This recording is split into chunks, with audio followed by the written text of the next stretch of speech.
안녕하세요, 구독자 여러분. 구독과 좋아요는 채널 운영에 큰 힘이 됩니다. 안녕하세요. 경남 통영에서 충무 김밥집과 젓갈집을 운영하며 살고 있는 64세 남성입니다. 오늘 술 한잔하면서 문득 옛날 생각이나 여러분께 넋두리 좀 해보려 어렵사리 사연을 적어봅니다.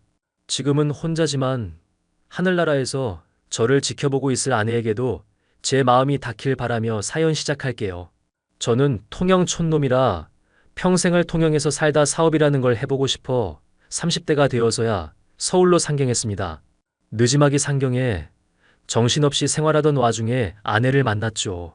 그 당시 저는 가진 것도 없었고 사업을 성공시키겠다는 일념 하나만 있었습니다. 고시원 겨우 얻을 돈만 가지고 상경했던 터라 가진 게 아무것도 없었던 건 물론이고요. 의류 유통 사업을 해보려 몇 년을 고생했지만 뜻대로 되지 않고 번번이 말아먹기 일쑤였습니다. 사업은 제 운명이 아닌가 보다 싶고 늘 마이너스인 상황에서 언젠간 빛을 발할 거라며 아내는 꿋꿋하게 기다려주었어요. 그렇게 3년 정도 밑바닥부터 시작했던 사업이 노력의 결실을 맺었고 옷가게에 옷을 납품해주는 대행 업무부터 의류 부자재를 전달해주는 일을 병행했는데 월 매출 100만 원도 겨우 벌던 게 월 2천은 훌쩍 뛰어넘는 수준이 되었답니다. 대성공을 거두고 아내와 살 주택 하나 타고 다닐 차 한 대 장만해서 프로포즈했고 그렇게 결혼했어요. 그때 제 나이 38살이었고 오랜 시간 기다렸다. 늦게 한 결혼이니만큼 빨리 자리 잡고 싶었습니다. 다행히 아이가 일찍 찾아와 주었고 늦둥이라 금지옥엽 키우게 되었죠. 하지만 너무 오냐오냐 했던 탓인지 버릇이 없었습니다. 학창 시절에도 친구들과 엇나가 학교에 자주 불려갔었고 심심하면 문제를 일으켰거든요. 희정아, 너 언제까지 이럴래? 왜 자꾸 문제를 일으키는 거야? 내가 뭘 어쩌는데? 그년들이 먼저 시비 걸어서 몇 대 패준 거 가지고 왜 이렇게 유난이야? 너 지금 말 다 했어? 엄마 아빠 마음고생 시키고 식구들 걱정시키는 게 취미야? 어떻게 사람을 때리냐? 아, 그럼 가만히 있어? 그년들이 먼저 시비를 걸었다니까? 그래도 네가 참았어야지. 때리는 순간 지는 거잖아. 제발 조용히 좀 살자, 응? 싸우지 마, 여보. 희정아, 너도 그만해. 아, 뭘 그만해. 이렇게 맨날 뭐라 할 거면 차라리 날 낳지 말질 그랬어. 구박 덩어리인데 뭐가 좋다고 키워. 희정아, 너 그런 말 하면 못 써. 응? 아빠가 너 걱정해서 하는 말이잖아. 유일한 혈육인데 엄마 아빠가 나이도 있고 늦게 낳은 자식이라 더 애틋하다고 몇 번 말해? 너 아직은 보살핌이 필요한 나이고 내일 모레 스물이긴 하지만 제대로 할 줄 아는 게 있어? 진짜 고리타분하다. 요즘 부모들은 이렇게 간섭 안 해. 난 집 애들 봐봐. 나처럼 이렇게 구속 당하나. 핸드폰도 고등학생 돼서 사주고. 왜 나한테만 그래? 둘 다 그만 좀 해. 어떻게 하루라도 바람잘 날이 없어? 그만 좀 하라고. 이게 다 버릇없이 자라서 그런 거야. 부족한 거 몰라서 그런 거라고. 너 정신 차릴 때까지 용돈이랑 모든 지원은 다 끊어버릴 거야. 네가 아까운 거 알고 고마운 거 알아야 이렇게 함부로 행동 안 하지. 갑자기 이러는 게 어딨어. 그렇다고 내가 못 살 줄 알아? 휴. 저희 부부가 나이가 많은 편이고 아이도 늦게 낳은 편이라 걱정이 많았어요. 나이가 1살, 2살 먹어가면서 아이가 한참 젊을 때 저희가 죽을 수도 있겠구나 하는 생각이 문득문득 스치더라고요. 그래서 어떻게든 먹고 살게 해주려고 사회의 무서움에 대해 알려주려 노력했습니다. 고지식한 생각일 수 있겠지만 보험의 개념으로 대학의 학력은 가지고 있어야 그나마 도움이 될 거라 생각했어요. 어딜 가서 무얼 하든 상관없었지만 작은 회사에 들어가서 진급을 해도 학력이 아직까지는 중요하더라고요. 아내가 딸에게 사정사정해가며 겨우 개인과외 학원을 끊어놓고 엄청나게 관리하기 시작했습니다. 처음엔 반항하기 바빴고 저나 아내나 도망가는 딸 자식 잡아오기 바쁜 나날의 연속이었죠. 그래도 시키는 공부 조금이라도 하니 성적도 제법 오르고 4년제는 아니지만 3년제 전문대 회계학과 졸업했습니다. 그렇게 공부시키고 나니 어찌나 뿌듯한지요. 본인도 무언가를 해냈다는 성취감에 매일을 기분 좋게 살았습니다. 오랜만에 가족의 평화가 찾아오는 듯 했습니다. 그러다 어느 날 자취하던 딸아이가 연락을 해왔더라고요. 아빠, 나 여행 보내줘. 그래, 그래, 우리 딸. 여행 가고 싶어? 어디로 가고 싶니? 진짜 보내줄 거야? 그럼 공부 열심히 해서 대학도 가고 졸업도 하고 이제 엄마 아빠는 소원이 없어. 정말이지? 그럼 나 유럽 여행 보내줘. 그리고 회사 타고 다닐 차도 사주고. 용돈은 보너스인 거 알지? 그럼 뭔들 못 해주겠니? 그나저나 지난번에 면접 본다던 회사는 취직된 거야? 내가 누구야? 한다면 하는 박희정이잖아. 아무튼 기대할게. 그리고 나 자취방 계약 끝나면 회사 근처 오피스텔로 이사 가려고. 아무래도 거리 가까운 게 좋겠지? 그건 엄마랑 아빠가 알아볼게. 더 필요한 건 없는 거야? 그 정도면 됐지 뭐. 나도 한두 살 먹은 어린애도 아니고 이제 사회생활 하는데 그 정도는 감당할 수 있어. 우리 딸 다 컸네. 방금 계좌로 5천만 원 넣어놨어. 그걸로 해외여행도 가고 사고 싶은 거 사. 그리고 차랑 오피스텔은 알아보고 계약해 줄 테니까 그렇게 알아. 고마워 아빠. 그럼 나 바빠서 나가볼게. 이따가 다시 연락할게. 여보, 그래도 어찌어찌 큰 산 하나는 넘었네. 그동안 마음고생 많았지? 당신이 많이 고생했지. 나야 화만 낼 줄 알고. 당신이 중간 역할 잘해줘서 이런 결과 만든 거야. 다 당신 덕분이야. 그렇지? 그런 의미에서 우리 오늘 맛있는 거 먹자. 내가 해물탕 해놓을 테니까 집에 일찍 들어와. 알겠어. 이따 들어갈 때 연락할게. 그렇게 딸아이가 대학을 졸업하고 취직도 하고 알아서 잘 생활하겠지 생각했는데 그건 큰 오산이었어요. 취업했다던 회사는 이름만 존재하는 회사였고 첫 직장을 허무하게 잃은 딸아이는 노력과는 거리가 먼 행동을 했습니다. 나름 취업 전선에 뛰어들긴 했지만 한 번 실패를 맛보니 자신감이 없는지 좋은 소식이 들려오지 않더라고요. 가지고 있던 돈을 까먹으며 허송세월을 보내다 위기의식이 있었는지 술집, 식당, 편의점 등 조금씩 아르바이트를 하며 살았죠. 그러던 어느 날 딸아이가 주식과 코인에 투자해 벼락부자가 되어보겠다며 집에 틀어박혀 나오지도 않더라고요. 그나마 하던 일도 관두고 집에만 있는 딸아이가 무척이나 걱정되었습니다. 닿듯이 있겠거니 생각하고 딸의 의견을 존중해 주었지만 결과는 참혹했어요.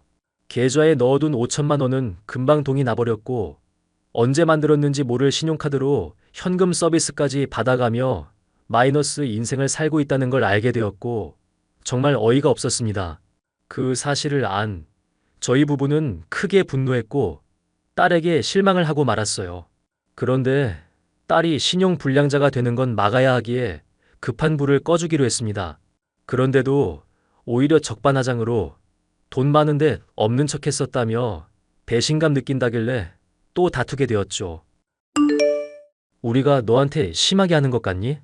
이게 심한 게 아니면 뭔데? 돈 있으면 진작에 좀 보태주지. 나 이렇게 될 때까지 뭐 했어? 너 지금 그걸 말이라고 하니? 너 대학 졸업하고 해준 게 얼만데? 우리 나이를 생각해. 네가 혼자서 살아가야 할 수도 있는데 그때를 대비해서 미리 삶에 대한 공부한다고 생각하라고. 그리고 그럴 나이잖아. 웃기지도 않네. 아빠, 옛날 감성에 젖어 살면 좋아? 그것만큼 짐이 되는 게 없던데? 너 그렇게 말하면 안 되지. 우리가 뼈 빠지게 고생해서 너 이만큼 키워놓은 거야. 다 너 잘 되라고 하는 말이고. 요즘 세상에 누가 자식 인생에 관하고 이래라 저래라 해? 엄마 아빠는 엄마 아빠 인생 살아. 나는 내 멋대로 살 거야. 이 자식이 그래도 너 정말 이럴 거야? 내가 어떻게 행동하든 무슨 상관이야? 이번에 빚 갚아준 걸로 유세라도 부리려는 거야? 예전처럼 지원 다 끊어? 아, 뭘 또 그렇게까지 해? 그런 말이 아니잖아. 그러니까 잘 행동해. 너 이러는 거 옳지 않아. 한두 살 먹은 어린애도 아니고 생각할 줄 아는 나이면 네 밥벌이 정도는 알아서 해야지. 이게 뭐냐 도대체? 아, 알았어. 잔소리 좀 그만해. 한바탕 소란이 일고 딸은 제 등살에 못 이겨 취업 자리를 알아보겠다며 이리저리 다니기 시작했습니다. 하지만 취업이 생각보다 쉽지 않은 걸 알게 된 딸은 예전처럼 다시 주식과 코인에 손을 대려 했지만 당연히 아내와 제가 제지시켰죠. 본가로 들어와 살면 아낌없는 금전적 지원을 할 것이라 했지만 딸아이는 끝까지 고집을 피웠습니다. 결국 따로 살이는 계속되었고 그러던 와중에 아내가 교통사고를 크게 당하고 말았어요. 중환자실에서 며칠 밤을 지새다 겨우 일반 병실로 올라와 의사소통도 하고 좋았는데 갑자기 쇼크가 온 바람에 황망히 세상을 떠나고 말았습니다. 갑작스러운 아내의 죽음에 정신을 차리기 정말 어려웠어요. 어떻게 시간이 흘렀는지도 모르겠고 그저 막막했습니다. 아내가 죽기 전 꾸준히 들어놨던 보험 때문에 사망보험금이 무려 5억이나 되더라고요. 딸아이가 언젠가 시집이라도 가면 목돈으로 줘야지 생각하고 우선 비밀로 했습니다. 한 달 정도 시간이 흘렀을까요? 갑자기 딸이 결혼하고 싶은 남자가 있다며 인사를 시켰습니다. 아직 슬픔도 가시기 전인데 대뜸 인사시켜서 경황도 없었고 솔직히 아내 말고는 다른 생각이 안 났거든요. 두 사람이 이야기하는데 듣는 둥 마는 둥 하고 첫 인사 자리도 흐지부지 지나갔어요. 못마땅했던 딸은 저에게 전화를 해 한바탕 쏟아붓더라고요. 아빠, 정말 너무한 거 아니야? 뭐가 말이냐? 너 갑자기 결혼한다고 하면 다 되는 줄 알아? 어디서 뭐 하는 놈인지도 모르는데 무턱대고 결혼한다 하면 내가 그래라 할 줄 알았니? 아니, 내가 내 인생 살겠다는데 왜 아빠가 태클이야? 다른 건 모르겠고 나 이 사람이랑 결혼할 거니까 그렇게 알아. 뭐? 너야말로 왜 그러니? 둘이 만난 지 얼마나 됐어? 결혼할 준비는 다 해놨고 무슨 돈으로 결혼하게? 아니, 아빠는 딸 자식 하나 있는데 결혼할 준비도 안 해놓은 거야? 너 말이면 단 줄 알아? 내가 늘 얘기하지. 그리고 엄마 49제도 안 지났어. 제발 생각 좀 있게 행동해. 난 이해가 안 가. 아빠가 너무 답답해. 죽은 사람은 죽은 사람이고 산 사람은 산 사람대로 살아야지. 뭐? 죽은 사람?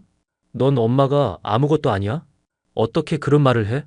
말이 그렇다는 거지. 나도 엄마 죽은 거 슬퍼. 나라고 뭐 피도 눈물도 없는 줄 알아? 죽은 사람 때문에 산 사람 피해보는 게 안타까워 그러지. 야, 너 정신 차려. 다른 사람도 아니고 너 엄마 죽은 거야. 어떻게 그따위 말을 해? 아, 그래서 결혼시켜줄 거야 말 거야. 대답이나 해. 못 시켜줘. 네가 알아서 해. 그놈이랑 살림을 차리던 뭐하던 너 알아서 하라고. 그리고 연락하지 말자. 아, 이렇게 날 버린다고? 그래, 까짓것 연락 안 할 거야. 아빠 후회하지 마. 너야말로 그 말 후회하지 마. 어떻게 엄마 죽은 지 얼마 안 된 시점에 말도 안 되는 행동을 할 수 있어? 굳이 이 시기에 그랬어야 했나 싶다. 네가 진짜 우리를 가족이라 생각하는지 그것도 의구심이 드는구나. 너랑 말싸움할 기운도 없어. 그만 연락해. 딸과 한참을 싸우고 연락을 하지 않고 지내기로 했습니다. 시간이 흘러 그것도 벌써 3년이라는 시간이 흘렀네요. 딸아이는 어디서 뭐하고 지내는지도 모르고 연락도 없는 걸 보니 제 도움 없이 살 수 있나 보다 싶어 가만히 뒀습니다. 그러다 제가 건강검진을 받았는데 암전 단계라며 컨디션 관리를 해야 한다는 소견을 받았어요. 결국 아내도 없고 딸이랑도 연락도 하지 않는데 서울에서의 삶이 무의미해서 고향에 내려가기로 했습니다. 이참에 딸아이의 버릇도 고쳐보려 선의의 거짓말을 하기로 했어요. 오랜만이구나. 잘 지내니? 웬일이에요? 저한테 볼 일 있으세요? 아빠가 얼마 못 산다는구나. 엄마 그렇게 되고 몸이 말이 아니네. 이참에 고향에 내려가서 살까 해. 남은 시간 딸이랑 함께하고 싶은데. 그래서 연락했다. 죽을 병이라도 걸렸나 보죠? 대장암 말기라는구나. 살 날도 얼마 안 남았고. 네가 보고 싶어. 병들고 늙으면 그냥 죽어야지. 무슨 염치로 자식한테 기댈 생각을 해? 아빠가 나한테 그랬잖아요. 이제는 생각하고 알아서 살 나이라고. 아빠는 60 넘었으니까 거의 뭐 신의 경지겠네. 뭐? 너 지금 말 다 했니? 다 필요 없고 죽고 나서 연락 줘. 보험금은 받아야 되니깐. 아, 맞다. 죽으면 연락 못하지? 희정아, 너 정말 이럴 거야? 아빠가 죽을 병에 걸렸다는데 어쩜 그럴 수 있니? 그러는 분은 어쩜 저한테 연락 한 통 없을 수 있어요? 보험금이니 뭐니 돈은 내가 알아서 챙길 테니까 편히 눈 감으세요. 연락하지 마시고요. 너 정말 연락한 내가 미친놈이지. 어휴, 어휴. 어차피 사람은 언젠간 죽으니까 슬퍼하지 않을 거예요. 그러니 돈만 남겨두고 가세요. 알겠죠? 이런 미친년이?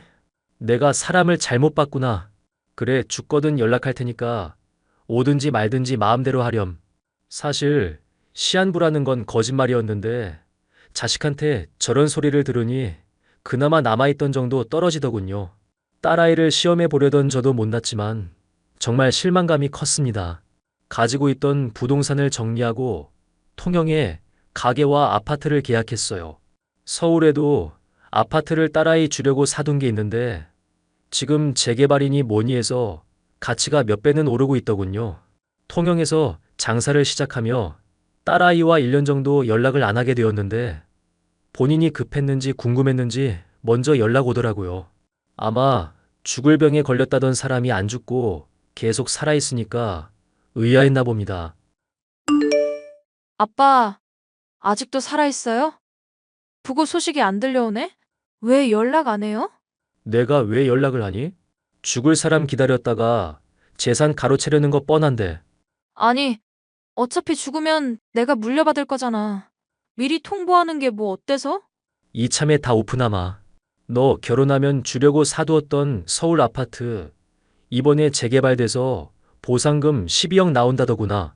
내가 서울에 살 일은 없으니까 분양권 포기하고 보상금 받았어. 그리고 통영에도 가게랑 아파트 있고 현금 자산만 지금 50억이 넘는데 너한테는 한 푼도 물려주지 못하겠구나. 뭐? 이런 게 어딨어? 돈이 그렇게나 많으면서 어떻게 자식을 나 몰라라 해? 그것도 하나밖에 없는 귀한 딸 자식을. 그러게, 그런 귀한 딸 자식이 정작 지 부모는 나 몰라라 하네. 죽어서 연락하라는 거 보고 아주 기가 차다 못해 흘러넘치던데. 아빠 이러지 말고 나랑 대화 좀 해. 내가 통영으로 갈게. 나는 그쪽이랑 할 말이 없네요. 이왕 이렇게 된 거 남담합시다. 호적 파는 건 귀찮으니까 그냥 서로 왕래하지 말고 지내자고요. 이제 그쪽은 내 딸도 뭣도 아니에요. 아빠! 아빠! 그렇게 여전히 연락은 안 하고 있고 스스로 정신 차려서 돌아오길 기다리는 중입니다. 제가 죽기 전엔 정신 차리겠죠. 안 차리면 얄짤없이 모든 재산은 사회에 기부할 예정이에요. 제 마음처럼 딸아이가 잘 따라와주면 좋겠지만 아직 한참 멀었습니다.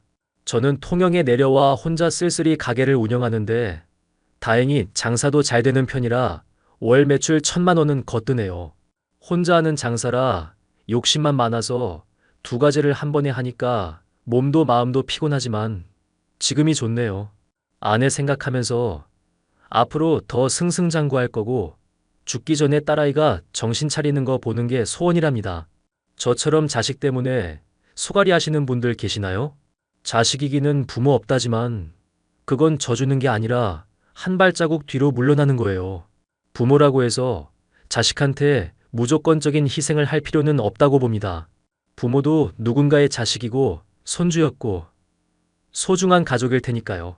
그러니 자식 걱정이 앞서더라도 우리네 엄마 아빠들 기죽지 말고 파이팅 하면서 살자고요. 인생은 예순부터랍니다. 이제 시작이니 다 같이 힘내서 오래오래 살아봅시다. 제 사연은 여기까지예요. 많은 공감 부탁드리고 응원의 댓글 달아주세요. 안녕하세요, 구독자 여러분. 구독과 좋아요는 채널 운영에 큰 힘이 됩니다. 안녕하세요. 저는 얼마 전까지 주부로 지내다 현재는 치킨 가게 사장이 된 20대 여자입니다. 회사에서 잘 나가고 돈 좀 번다고 날이 갈수록 가부장적으로 변해가던 남편을 이혼으로 복수해준 일이 있었습니다. 남편은 지금에 와서야 자신의 잘못을 뉘우치고 매달리고 있지만 제가 머리에 총을 맞지 않은 이상은 다시 받아줄 일이 없을 것 같네요. 집안일 하는 여자 우습게 알고 본인이 최고인 줄 알던 가부장 남편이 박살난 과정에 대해서 얘기를 해보도록 할게요. 나는 왜 하는 일마다 이 모양 이 꼴인지 모르겠다. 아무 회사에서도 나 찾지도 않고 쓸모도 없는 인간이랑 당신은 왜 결혼했어? 기운내. 회사에서 권고사직 받았다고 세상 끝나는 거 아니잖아. 그리고 당신이 좀 능력은 부족해도 세상 착한 사람인 거 나 잘 알고 있어. 신혼 초인데 원룸에서 빌빌거리는 신세 만들어서 미안하다. 장인어른 반대하는 거 억지로 결혼 밀어붙여 놓고 당신한테 집만 지우는 게 나야? 에이, 무슨 소리를 그렇게 해. 나 치킨 가게 일하면서 열심히 돈 벌고 있으니까 이런 일로 자책하지 말자. 당신 분명히 이전 회사보다 더 좋은데 취직할 수 있을 거야. 정말 내가 그럴 수 있을까 모르겠네. 어쩌면 장인어른이 한 말이 맞을지도 모르겠다. 공무원 공부한다고 뭐 사회생활 한번 제대로 해본 적 없는 새님이라고 하셨잖아. 그게 딱 나야. 나는 정말 아무것도 모르는 멍청이라고. 아빠가 당신 반대한 건 무능해서가 아니라 이미 한번 결혼 갔다 와서 그랬던 거잖아. 당신 무능하지 않은 사람인 거 나 잘 알고 있으니까 자책 마. 공무원 공부하다가 당신처럼 회사 취직하고 이런 거 절대 쉽지 않은 일인 거 알지? 미안하다. 나 같은 놈 때문에 힘들게 해서. 남편은 이미 한번 장가를 다녀온 일이 있는 이혼남이었습니다. 저는 치킨 가게에 단골이던 남편과 부모님의 반대에도 결혼하게 되었고 아무런 지원을 받지도 못하고 있던 중이었습니다. 하지만 남편이 직장을 잃고 너무 자책이 심하자 결국 아쉬운 소리를 할 수밖에 없더군요. 아빠, 큰아버지 회사에 혹시 사람 필요하다고 하지 않았어요? 왜 무능한 그 놈 자식 직장에서 잘리기라도 했다니? 이혼남인 주제에 남의 귀한 딸 채간 뻔뻔함이면 어떻게든 엉덩이 붙이고 있을 거라 생각했는데 잘렸다기보다는 새로 직장을 알아보는 중이에요. 그런데 요식업 계통 영업 쪽 일에 관심이 많다고 해서 얘기를 드려봐요. 큰아버지한테 얘기해서 사람 좀 하나 써달라고 하면 안 될까요? 얼마나 무능하길래 본인 직장을 너한테 의탁해서 구한다는 거냐? 그런 놈팽이랑 더 살 생각하지 말고 그냥 당장 이혼을 해라. 결혼도 이미 한마당에 더 욕하지 않으셨으면 좋겠어요. 엄마는 그래도 인정하는 분위기던데 아빤 대체 언제까지 반대하시려고요? 네가 아직 어려서 사람을 보는 눈이 없어서 그런다. 결혼한다고 하면서 나랑은 다르게 가부장적이지 않고 착해서 좋다고 그랬었지. 근데 착한지 아닌지는 그 사람이 어떤 위치에 올라가 봐야 아는 법이야. 그 놈 인상만 봐도 딱히 착한 것 같지도 않더만. 계속 잔소리 하실 거예요? 아님 도와주기라도 하실 거예요? 더 참고 들으려니 좀 힘드네요. 내가 답답해서 그런다. 학벌부터 집안까지 그 놈이랑 뭐 하나 비교가 안 되는 게 있냐? 무슨 온달공주 이야기랑. 지금 현실이랑 착각하면 안 된다는 것만 명심해라. 일단 그이한테 기회 한 번만 주고 그런 얘기를 하세요. 얘기는 해놓을 테지만 너무 기대는 하지 마라. 저는 아버지에게 아쉬운 소리를 들어가며 남편의 취직 자리를 구해주었습니다. 가뜩이나 떨어진 남편의 자존감을 배려하기 위해 큰아버지의 식품회사라고 말하기보다는 먼 친척을 통해 취업 자리에 대한 얘기를 들었다는 식으로 얘기를 꺼냈죠. 소개를 통해 취직을 하게 된 남편은 적성에 맞았는지 일을 열심히 했지만 날이 갈수록 조금씩 제게 실망스러운 모습을 보이고 있었습니다.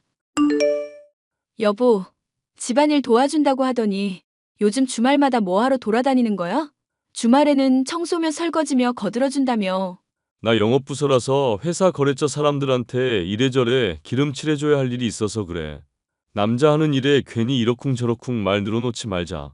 아니, 그래도 당신이 약속한 건 지키도록 해야지.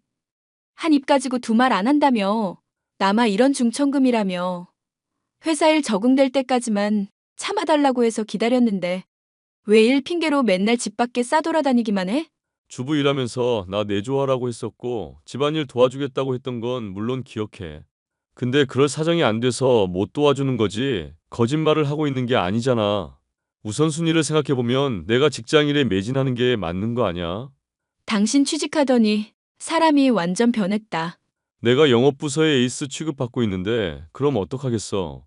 승진하게 되면 당신한테도 좋은 일이니까 참고 이해해주는 게 맞지 않을까? 정 힘들면 치킨 튀기는 일 하는 거 관두던가. 어차피 열심히 해봤자 남의 가게 좋은 일이기도 하고. 우리 벌이가 얼마나 된다고 내가 일을 관두겠어. 아, 그러니까 내가 조만간 승진할 거 확실하다고. 취직한 지 얼마나 됐다고 승진 얘기야. 허파에 들어간 바람 빼고 일이나 열심히 해. 이보세요, 나래씨. 나도 다 듣는 귀가 있으니까 하는 말이거든요.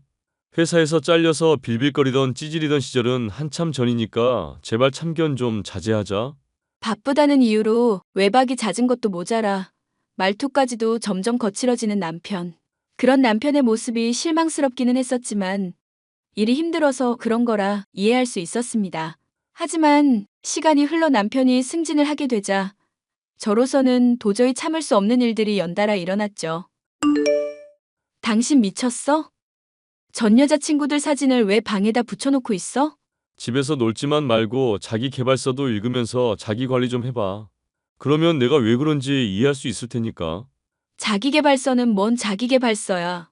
전 여자친구들 사진 보관하고 있던 것도 소름 돋는데 그걸 액자에 넣은 게 어떻게 자기 관리인데? 스스로 자신감을 북돋아주기 위해서 하는 일종의 리추얼이랄까? 정신적인 의식이라 생각하면 돼. 날 좋아하는 여자가 이만큼이 있었구나 확인하면서 영업에서도 자신감이 생기는 거지. 기가 찬다 기가 차. 그럼 나도 전 남자친구들 사진 집에 걸어놓아도 되겠네? 아니, 네가 나처럼 영업하는 것도 아니고 자신감 필요할 일이 뭐가 있어. 닭 튀기는 거 솔직히 고졸도 하는 일이잖아. 지금 말 다 했어? 힘들어도 당신 뒷바라지한 사람한테 그게 할 말이야? 아니, 솔직히 말해서 당신 식품 영양학 전공했고 대학도 괜찮은데 나온 건 알겠거든? 근데 내가 막상 취직을 해보니까 결국 사람 능력이라는 건 그런 학벌로 증명되는 게 아니더라고. 사람 학벌만으로 판단해서는 안 된다는 말은 나도 동의해. 근데 내가 헌신한 건 어디 가고 닭 튀기는 거 고졸이나 한다느니 하면서 내 일 폄하하고 있잖아. 지금 이런 태도가 맞는 거야? 아, 직장일 때문에 스트레스 받는데 짜증나게 좀 하지 말자. 나도 이제 짬 차서 주임 소리 듣고 곧 대리도 할지 모르는 사람이거든. 그런데 이렇게 달기나 튀기는 마누라한테 바가지 긁힌다고 하면 사람들이 얼마나 우습게 보겠어? 황당하다 황당해. 당신 그럼 잘난 사람이니까 나 치킨 가게일 관둬도 상관없겠네? 집에서 그냥 집안일이나 하면서 당신 내조나 하면 되는 거야? 내가 진즉에 그렇게 하라고 말했잖아. 뭐 그리 대단치도 않은 일 아득바득하면서 자존심 세우지 마. 그냥 주부로 지내면서 남편 성공이나 뒷바라지 하라고. 집안일에는 나의 손도 대지 않고 점점 황당한 모습을 보여주는 남편이 실망스러워. 저는 일을 그만두게 됐습니다. 하지만 남편은 회사에서 자기가 이루고 있는 성취에 취해 저를 날이 갈수록 함부로 대했죠. 시어머니는 그런 남편을 말리기는커녕 오히려 더 부추기는 사람인 게 더 황당한 일이었죠. 며느라가 너 요즘 현우한테 바가지 긁는다면서? 사람이 잘해줄 때에 소중함을 알아야 하는 법인 거 모르니? 어머니, 제가 여기서 더 어떻게 잘해줄 수 있을까 고민일 정도로 잘하고 있어요. 집에 전 여자친구들 사진 걸어놓고 있는 사람을 제가 참고 있는 것만 봐도 알 수 있지 않으세요? 거봐 엄마. 내가 집사람한테 말해봤자 소용없을 거라고 했잖아. 완전 자기 생각에 빠져서 상황 파악을 제대로 못한다니까. 너 지금 집에서 하는 게 뭐니? 막말로 쥐꼬리만한 원룸에서 지내면서 세탁기가 빨래해, 식기 세척기가 그릇 닦아, 로봇 청소기가 청소해. 대체 너는 하는 일이 밥 차리는 거 말고 뭐냔 말이다. 어머님, 무슨 말씀을 그렇게 하세요? 그이가 아침 7첩으로 먹어야 한다고 해서 칼로리며 영양 계산해가면서 식사 준비하고 있어요. 매일 같은 거 먹으면 질린다고 해서 요리 대량으로 해놓지도 못하고 있고요. 애시당초 그이 취직 자리도 제 친척분 통해서 알게 된 건데요. 당신 말하는 것만 들으면 아주 나 제대로 내조라도 하는 줄 알겠어? 솔직히 말해서 당신 요리 맛있는 건 인정하는데 그게 주부로서 하는 일 전부나 다름없잖아. 당신이 직장 구해줬다고 하는데 그건 그냥 계기 정도인 거고 일은 내가 잘해서 승진하는 거 아니야. 옛날 같았으면 첩을 들여도 될 정도로 능력 있는 애가 우리 현우다. 묻어난 현우한테 밥 차려주는 거 말고는 딱히 봉사하는 것도 없으면서 생색 좀 내지 마라. 큰일 할 사람 기죽여서 어떻게든 편해보려고 수작 부리는 꼴 나는 못 본다. 저는요, 충분히 할 만큼 했다고 생각하고 있거든요. 솔직히 집안 배경도 많이 차이나고, 신혼집 장만할 때도 제가 훨씬 더 많이 보탰어요. 첩이니 뭐니 이야기하는 것부터 길 가는 사람 붙잡고 물어보세요. 어느 쪽이 정상이고, 어느 쪽이 비정상인가. 이 집안은 이 집안의 규칙이라는 게 있는 거다. 소방 맞기 싫음. 앞으로 현우한테 고분고분 굴거라. 이게 이쁘다 해줬더니 고집만 세져가지고 어디다 써먹어야 할지 감도 안 오는구나. 당신 엄마한테 고맙다고 해야 해. 애 임신 안 되고 있는 것부터 엄마도 불만 많은데 지금 참아주고 있는 거 기억하고. 앞으로 내조 똑바로 안 하면 엄마 또 호출할 테니까 긴장하고. 어느 날 내가 첩 가진다고 해도 놀랄 생각하지 말고. 그걸 지금 농담이라고 하는 거야? 농에 또 진지하게 반응하는 거 보니 죄책감이 있기는 한 모양이구나. 말이 나왔으니 말인데 너는 대체 언제쯤 애를 가질 거니? 현우가 애를 얼마나 귀여워하는데 아직까지 소식이 없어? 애 가지는 약이라도 지어서 보내줘야겠니? 제가 하는 집안일을 우습게 알고 애가 생기지 않는 책임을 제게만 묻는 두 사람의 모습을 보니 한숨이 나왔습니다. 결혼하기 전만 해도 차이나는 배경의 이혼남과 결혼을 해준다며 굽신거리다시피 하던 시어머니의 모습이며 착하고 절 배려하던 남편은 온데간데 없었죠. 결혼을 한 지 1년이 넘어서야 제가 시집 온 집안 사람들의 본성이 바로 강약약강이라는 것을 알 수 있었습니다. 이걸 어떻게 해야 하나 싶은 시점에 전 아버지로부터 연락을 받을 수 있었는데요. 요즘 그 놈팽이랑은 잘 지내고 있냐? 형님 말 들어보니 아주 지가 잘난 줄 알고 기고만장하고 있다던데. 그 일 잘하고 있으니까 아빠가 걱정하지 않으셔도 돼요. 일이야 잘할 수밖에 없겠지. 내가 그렇게 대하라고 시켜뒀으니까. 그게 무슨 말씀이세요? 시켜뒀다뇨? 내가 너한테 말했었던 거 기억나니? 그런 놈이 착한지 아닌지는 힘이 있고 나서야 판단이 될 문제라고. 일부러 큰아버지한테 부탁해서 내 사위니까 힘 좀 실어주라고 했다. 그럼 그이가 빨리 승진한 거며 지금 일 잘하고 있는 것도 큰아버지가 도와줘서라는 거예요? 공무원 공부하다가 기껏 취직한 회사에서도 잘린 놈이다. 영업일 하면서 그 놈이 에이스 취급 받을 능력이나 있고. 정말 너무하시네요. 이건 그이랑 저 기만한 거잖아요. 덕분에 그놈 실체가 요즘에 좀 어떤지 잘 보이겠지. 너도 봐온 게 있을 테니 이제는 대답해 보거라. 어느 쪽이냐? 사람들한테서 인정받고 잘 나간다고 내 딸 무시할 놈이냐? 아님 잘 풀리는 것에 감사하면서 더 부인한테 헌신하는 놈이냐? 이런 일 몰래 꾸민 아빠랑은 더 할 얘기 없으니까 그런 줄 아세요.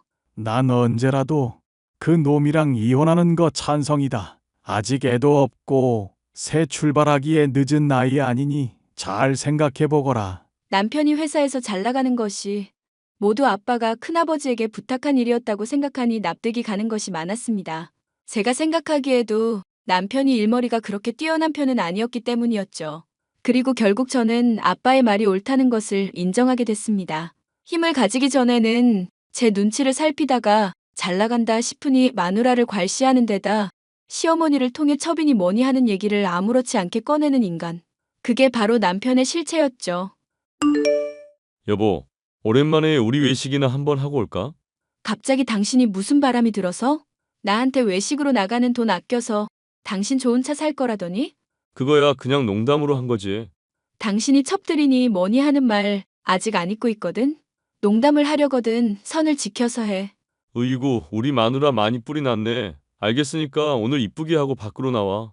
당신 맛있는 거 먹고 기분 풀면 좋잖아. 그러니까 왜 나한테 갑자기 잘해주냐고, 불안하게. 생각해보니까 당신이 직장 연결해준 것도 맞고 이래저래 고생이 많았잖아. 나 뒷바라지 한다고 힘들 텐데 정작 난 일 바쁘다고 생일이니 기념일이니 제대로 챙겨주지도 못하고. 이제 앞으로라도 힘낼 테니까 마누라가 좀 이쁘게 봐줘. 알겠지? 아빠의 말대로 남편과 이혼을 해야 하나 고민하던 중 갑자기 사근사근해지던 남편. 기분이 좋을 일이 있어 잠깐 일어나 싶었는데 놀랍게도 남편은 저와 외식을 다녀온 이후로도 꾸준히 절 챙겨줬습니다. 갑자기 서프라이즈 선물을 준다거나 사랑한다는 말을 하는 등 나쁘끄러운 애정 표현까지 하며 달라진 모습을 보였는데요. 감동할 뻔했었던 저는 그것이 모두 남편이 원하는 걸 달성하기 위해 위장하는 것임을 알게 됐습니다. 여보, 애기 봐봐. 너무 귀엽지 않아? 사진 보면 아주 천사가 따로 없다. 뭐 천사까지는 모르겠는데 귀엽긴 하네. 근데 당신이랑 은근 닮은 것 같은데 누구예요? 친척분? 아, 내 전처아이야. 오랜만에 사진 보니까 좋더라고. 전부인 애를 갑자기 보여주는 이유는 뭔데? 그게 갑자기 전 부인이 연락 와서 애를 키울 형편이 안 된다고 하더라고. 얘기가 좀 갑작스럽게 진행되기는 했는데 내가 맡기로 했어. 오늘부터 당신이 친자식처럼 키워주면 돼. 할 수 있지? 갑자기 무슨 개소리야? 설마 당신 이러려고 나한테 최근에 잘해줬던 거야? 꼭 그렇다기보다는 당신이 명료하게 상황 파악하길 바라는 마음에 기분 풀어준 거지. 스트레스도 좀 받은 상황인 것 같은데 괜히 자존심 세우다가 잘못된 판단하지 말란 뜻에서. 잘못된 판단? 지금 내가 남의 자식 못 키우겠다고 말하는 게 잘못된 판단이라 이거네? 이혼녀 꼬리표 붙고 능력 있는 남편한테 버림받는 쪽을 택할 생각은 아니지? 그나마 내가 너 배려해서 전부인 첩으로 데리고 사는 것까지는 안 하겠다고 양보해 주는 거야. 이거 진짜 사람 새끼 아니네. 자꾸 봐주니까 사람이 만만해 보이니? 아, 자존심 괜히 세우지 말라니까. 일단 한 번은 참아줄 건데 이제부터 하는 말 조심해서 내뱉어. 너야말로 생각을 좀 하고 말해 미친놈아. 전 여친들 사진 도배해 놓은 것도 참아줬는데 남의 자식의 첩 얘기는 도저히 못 참겠다. 너 그거 알고 있니?